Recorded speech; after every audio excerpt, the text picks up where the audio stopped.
excited. My guest today is actually a return guest. She's been on the show before, but we have an all new topic to talk about. Laura M. Brotherson is a licensed sex therapist, best-selling author, and your trusted Christian resource for education, products, and services to strengthen your marriage intimately. It was after I read her book, Knowing Her Intimately, that I decided to start this crazy journey that I'm on. And I've always known how crucial intimacy is to a healthy, thriving marriage. And I wanted to join those like Laura who valiantly lead the way in helping couples experience complete intimacy and sextraordinary marriages. How are you doing, Laura? Awesome. Don't you just love that word, sextraordinary? I love any word that starts with sex. Let's just do it. Let's just So put that true. out there. So true. Very, very well said. Awesome. Well, let's start by having you tell us a little bit about yourself and your family.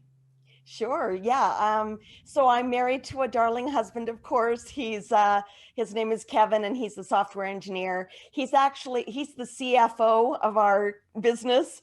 And my accountant calls him the highly compensated research assistant. Nice. I love it. Isn't that cute? So we've been married 29 years, which sounds so crazy because I feel like I should only be 29. So that just freaks me out every time I even think about it, you know.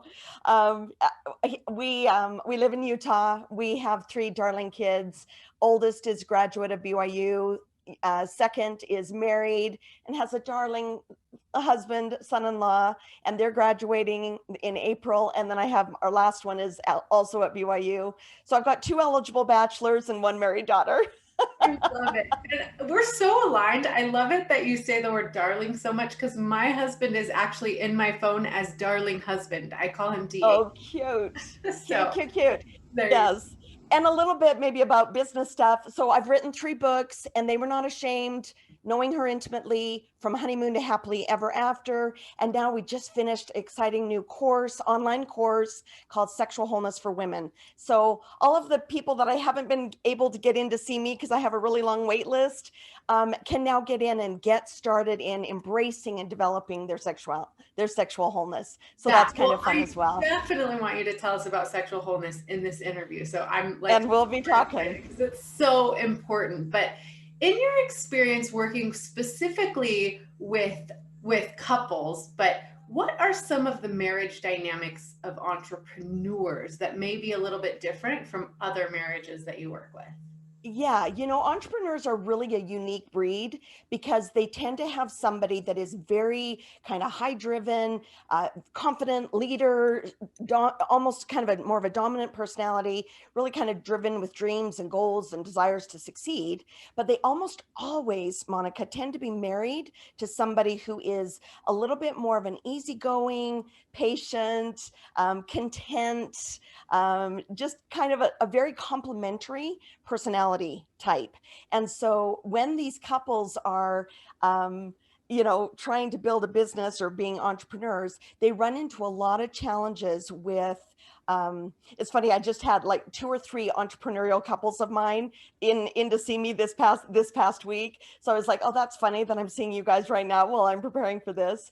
But they just run into some challenges in one of them almost kind of running too fast and not kind of keeping pace with the other, and the other kind of, struggling to keep up with their speed or their intensity. And so you've just got a lot of challenges with those different dynamics because they tend to be so different.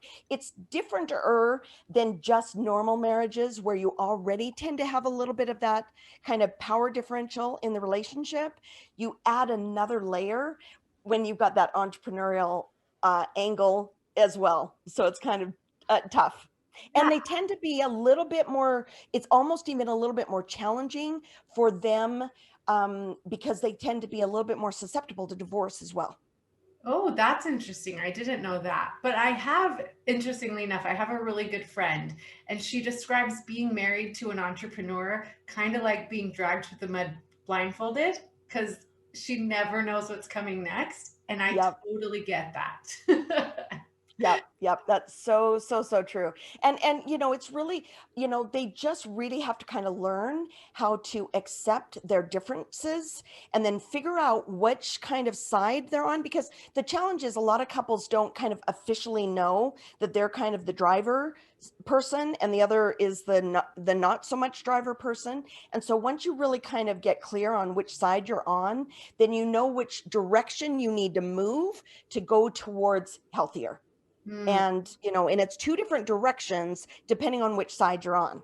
So Yeah. like in my case, I'm on the driver's side, I'm the entrepreneur. And so I have to constantly be checking in with my husband, with my kids, kind of slowing things down of my own accord instead of them having to kind of make me do Yeah. that. Right. Right.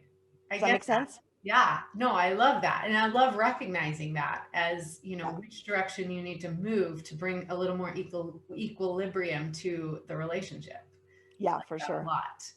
Okay, well, that brings us perfectly into your 80-20 relationship dynamic and how that plays into entrepreneurial marriages. So let's talk about that. Yeah, that's super important because this 80-20 relationship dynamic that I kind of just coined is just a way to understand this dynamic that almost every couple has. So again, this one person tends to be what I call an 80 percenter, which is me. That tends to be kind of that more entrepreneur person. And the 20 percenter is the other spouse, and that tends to be more go with the flow, a little bit more patient and accommodating. But see, if couples do not really get that, they're just kind of constantly at odds, and they're constantly um, kind of crashing, just crashing together, because often she is the 20 percenter more often, and he is generally the 80 percenter. And an 80 percenter just tends to be a little bit more, they tend to be a little bit more self oriented, Mhm. whereas 20 percenters tend to be a little bit more other oriented. Mhm. And so if you don't know that dynamic, and 80 percenters are notorious for not recognizing that they are actually the 80 percenter. And so sometimes it takes even almost outsider professional help for them to recognize what's going on so that they know that they can move towards the middle, you know? Yeah.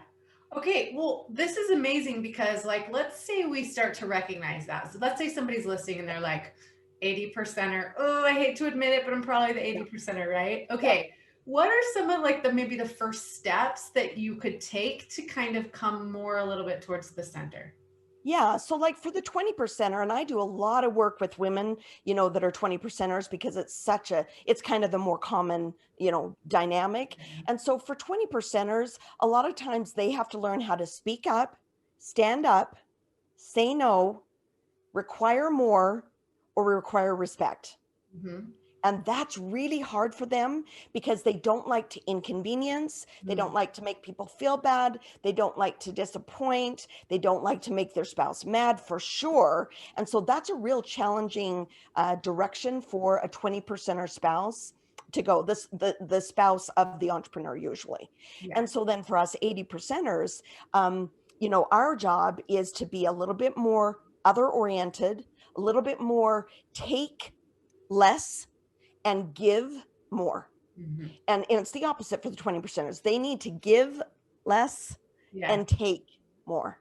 And Okay. so that's just the simplified version of what that would look like. Yes, I get that. And as we're talking, I think this resonates, and I've also seen your 20-80%. So if people have questions for that, I definitely want to encourage them to kind of write in, connect with one of us, ask us some questions about that, because that is a really important dynamic. But I want to move on because I don't want to spend Yep. too much time right there. But of course, my favorite topic of all is, can you talk about what it means to have a sextraordinary marriage and how that affects your success in the other areas of life, such as entrepreneurship and parenting?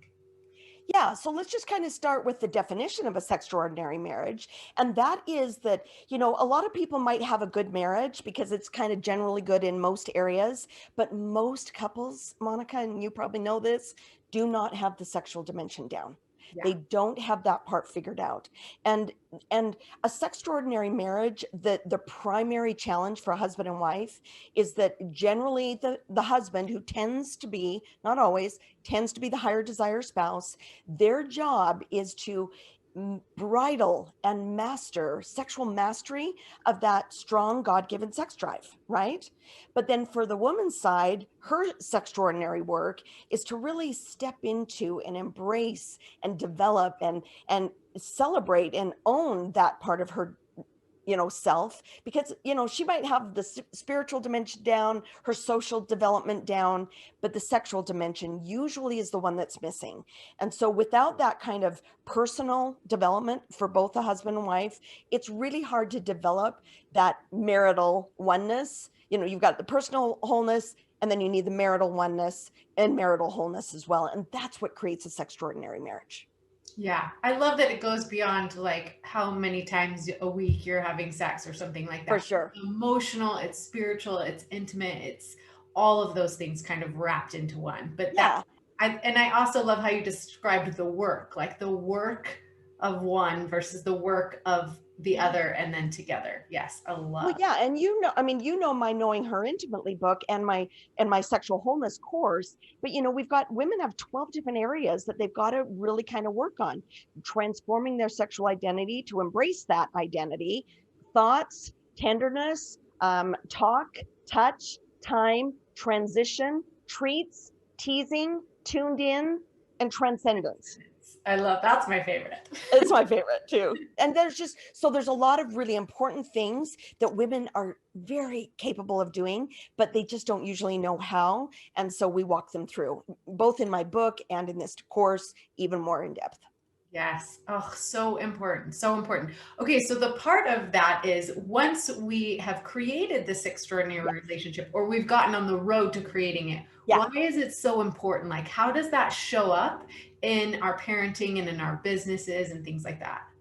Yeah, that's a great question. And I think the key thing, Monica, is that when it's kind of like what we know about attachment theory with babies, when babies have a secure attachment or a sextraordinary marriage, we'll say for us adults, when they have that secure attachment, they can fly. They can conquer the world. They can go and explore as babies, and they can come back because they've got a secure base. And so when we have this, what I call a sextraordinary marriage, which I think is the very top percent of couples that even have this, and you don't even have to be perfect. You just need to be striving towards these things that create that, because nobody's going to do it perfectly.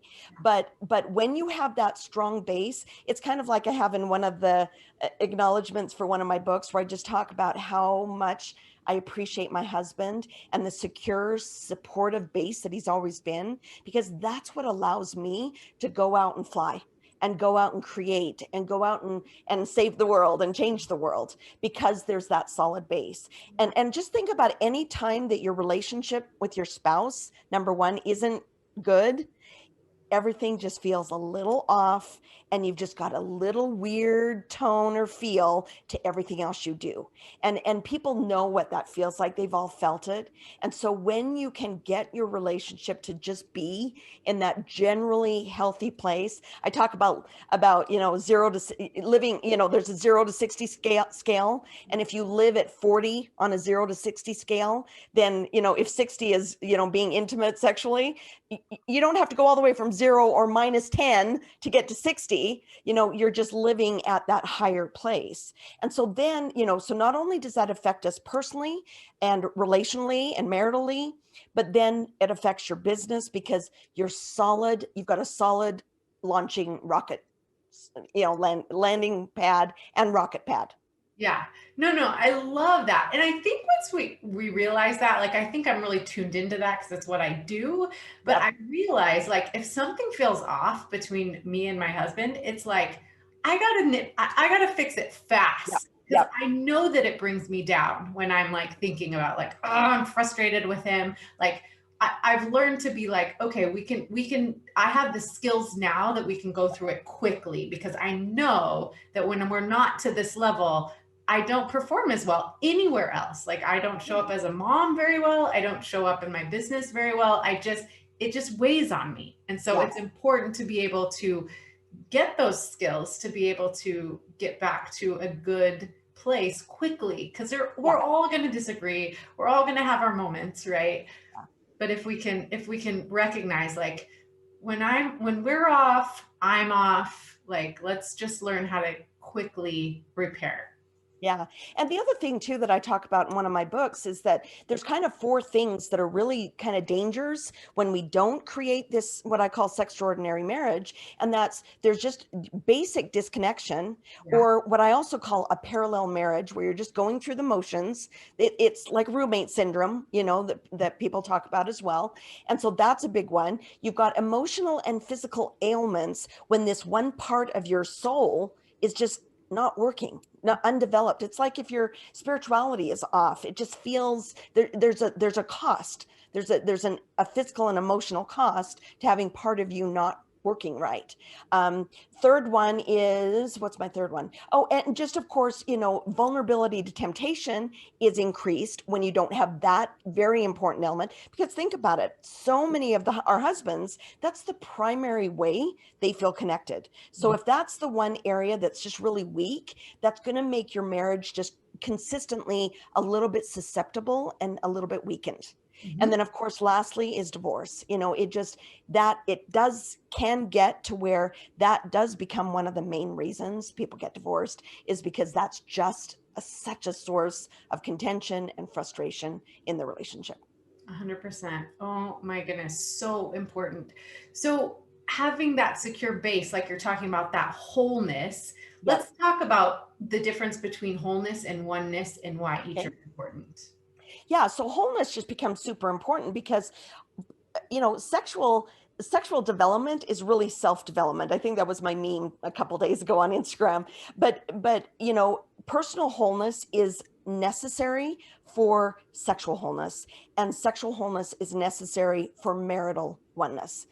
Because and so it's kind of like I can see what God, I used to have real issues with this, but I can kind of see what God was thinking now when he made men and women so different sexually, that I can see that by me having to develop my sexual wholeness, I've become more of a whole person. And now I can actually connect with my husband in a oneness kind of a way. It's kind of like I use the analogy that sometimes we come into marriage and we're like these two half people. And we come together and we feel like, oh, we're just whole now. Will you complete me? Kind of, Yes, that I Tom hate Cruise that says. phrase. Yes, yes, yes. And then, but in marriage, God actually is going to require us to become two whole people who then can become one. Yes, I like that. And so that's kind of the relationship between the personal and the relational wholeness. Yeah, so good, so good. Okay, so what is the most common obstacle you typically see when it comes to entrepreneurial couples and creating this extraordinary marriage? Like, how does entrepreneurship kind of get in the way sometimes of Yeah. this really beautiful situation? Yeah, it's kind of goes back to our 80-20 relationship dynamic now. So where, if that 80% are spouse, which is generally the husband, but not always, and the 20% are spouse, generally the wife, but not always, if they don't figure out like some of those like those entrepreneurial business dynamics. I mean, I was just thinking through a lot of my entrepreneurial couples, and one of them, you know, um, he just doesn't really communicate very thoroughly because he thinks it's fine. He thinks it's just business, Yeah. and then she's over here saying, you did what with my credit card? And she's freaking out because now her security and stability and safety is messed with. And I guarantee that women are going to have a hard time getting naked and being intimate sexually and being that vulnerable when they are struggling with some of these other dynamics, these other dimensions. I mean, and I've had other clients where they're just like, he just is so driven and spends so much time and energy on those entrepreneurial things that she just completely feels neglected. Yeah. And so she's not going to want to be intimate there either. So there's a big connection between having a healthy entrepreneurial relationship and having a healthy sexual relationship. Yeah, I think you touched on one of the things I'm seeing most working with these entrepreneurial couples is that women in general need to feel this kind of safety and Safety. security. And Yep. entrepreneurship in and of itself is Is not safe not. or secure. And so No. you get even, even an entrepreneurial woman who that's me, like Yeah. I'm very, very driven. I start to feel a little bit nervous when I don't feel secure in what's happening, right? And so Yeah. that affects both sides of the coin very Yeah. like significantly. So Yeah. I think it's important if the husband is on the entrepreneur, I think it's Yeah. important that he's sharing enough of the Yep. vision and the things so that the wife can feel safe and secure. And I Yep. think if it's the other way around, I think that the wife needs to be able to, like you described your relationship, I love that, have that secure base. Like, it's okay, I can go out here and flounder a little bit, but I've got this really secure base to come back to. I Yeah, think for sure. it's important. It's it's so huge that, yeah, and just for couples to really understand, and accept the differences. So like if like I have another client, I've got quite a few entrepreneurial clients, but I have another one that he's just like, oh, why can't my wife be more like me? So he struggles with her not to be as driven and dreaming and risk taking. See, that's one of the big, differences between couples, entrepreneurial couples, is entrepreneurs are a lot more big risk takers. And even when they're the female, they still are better at taking risks. And and yet there is that need for that safety and security and stability, the three S's that women in general are wired to need. Yeah. So there are a lot of dynamics there that couples have to kind of pay attention to. Yes. Mostly it's coming towards the middle.